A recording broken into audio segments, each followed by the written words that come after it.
Hello everyone, for today's video, so ito nga nakabalik na naman ako dito sa twin mansion ng mga Marcos. Ayan. Ito yung isa sa mansion nila. Ayan. At ito naman yung sa kabila. So ayan, sobrang laki talaga ng mansion nila na to. Sobrang init dyan kaya ayan. Masakit sa mata yung init. O ayan, nakitang-kita nyo naman yung sikat ng araw. So, yan yung ano dyan, daan. Ayan, so ngayon sisilipin natin yan sa loob. Tingnan natin kung ano ng itsura. Dati kasi medyo, ano pa to eh, maganda-ganda pa. Ngayon, ano, parang napapabayaan na.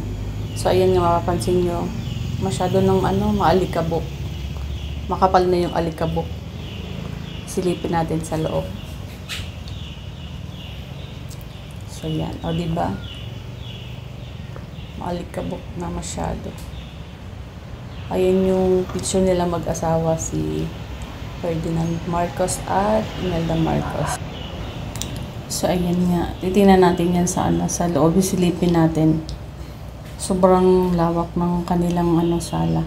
So yun ngayon sa dulo na yan, meron pa sila dyang picture, sila mag-asawa. So sira na, ayun, natumba na yan, hindi na nila inayos din, hinayaan na lang.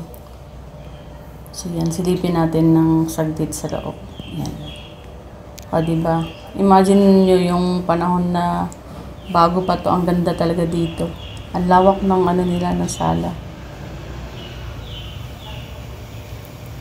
Ayan. Hindi masyadong makita sa loob. So, yan. Papasok ko yung kamay ko dyan. Para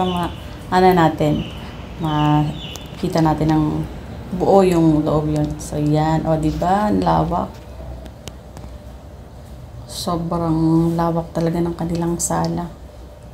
So, yan lang yung makikita natin dyan. Kasi hindi pwedeng pumasok kasi nakalock yan. Silip-silip lang talaga. So, ayan ang aking pasilip sa inyo. Thank you for watching.